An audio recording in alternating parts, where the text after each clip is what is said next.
D-Lo for boxing. All right, y'all. So I just heard it that Shakur Stevenson. I listened to the audio on Mike on Sports. Shout out to Mike. Where Shakur Stevenson was basically doing an interview, and he said, that he and Oscar Valdez's fight will not have a rematch clause. Shakur went on to say that basically, his skill set is far superior to Oscar Valdez.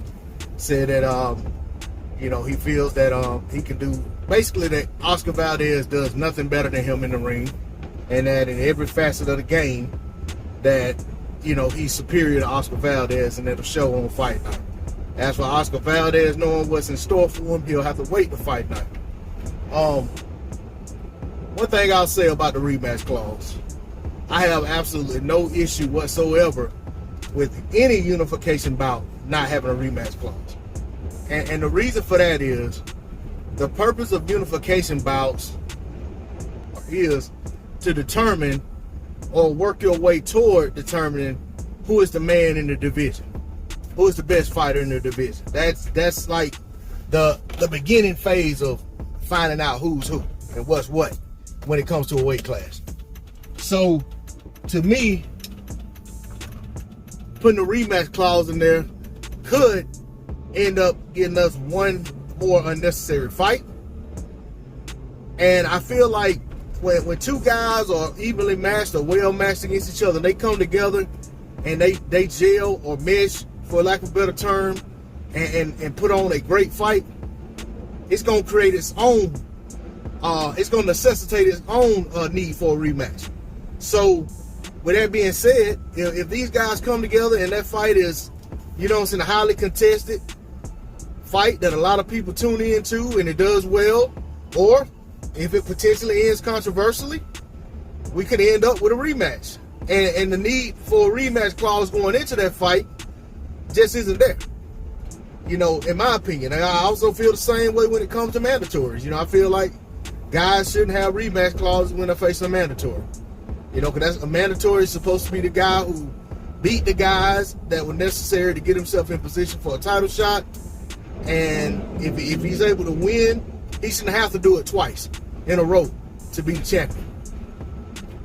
But, with all that being said, as for what Shakur Stevenson said about Valdez and about how he sees himself and about how he sees the matchup, I feel like that's exactly how a champion is supposed to talk. No matter how young they are, no matter how old they are, no matter how many title defenses they had, no matter if it's a guy that's on the precipice of a title shot and just hadn't gotten there yet, that's the way I want to hear guys talk. If they really believe that in themselves and have that confidence.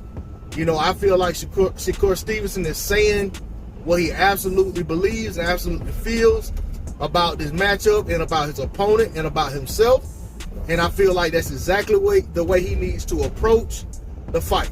Shakur Stevenson is one of those guys who, as far as the eye test goes, he looks like he has it. You know what I mean? But at the same time, you got to get in the ring and make the fights. This is a fight that for a lot of young fighters doesn't happen when it should happen. And they end up having to do a lot of fighting around that fight to get to that fight. Fortunately for Stevenson, he hasn't waited terribly long to get this fight, even though it has escaped him in the past. Now it looks like the fight is on the horizon, and it looks like it's going to be next. And the reason I say that, because nothing is official until it happens in boxing. But it definitely looks like we're going to get that fight. And I think we're going to be in for a treat. And I want to see if Stevenson can separate himself the way he's talking like he can. Because ultimately, we can say anything we want to say when we're about to do something.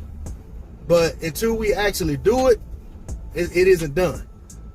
I personally feel like Shakur Stevenson is good enough to get separation against Valdez, even if it's a good fight.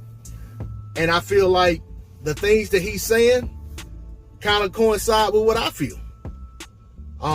When you hear people talk about the matchup between these guys and they reference, just say they talk about Shakur Stevenson and they talk about how he looked against Herring and how that fight played out and all he showed and displayed in that fight, when they on contrast, when they talk about Valdez, they talk about his Burchelt fight.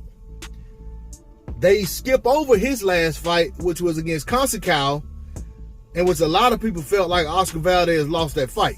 It definitely wasn't a highlight reel for Oscar Valdez.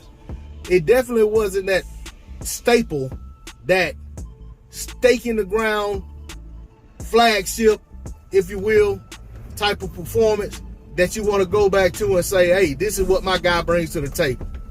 So when I think about that, I think Shakur Stevenson and what he brings to the table is a whole lot closer, even and more superior even, to what Consecao brought to the table than what Miguel Burchelt brought to the table. And I also felt like, because of what is apparent that Shakur Stevenson brought to the table, is why Oscar Valdez was more willing to go face Burchelt than Stevenson. And why he's been reluctant to make this fight until pressure put him in a position where he's like, okay, I'm not this type of guy. You know, we're going to have to get this fight.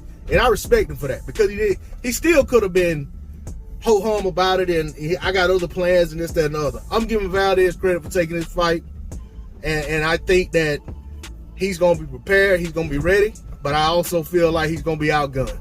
But we'll see how it plays out whenever we get to that point. That's all I got on it. D-Lo 404 Boxing. Like, share, comment, subscribe. I'm out. Peace.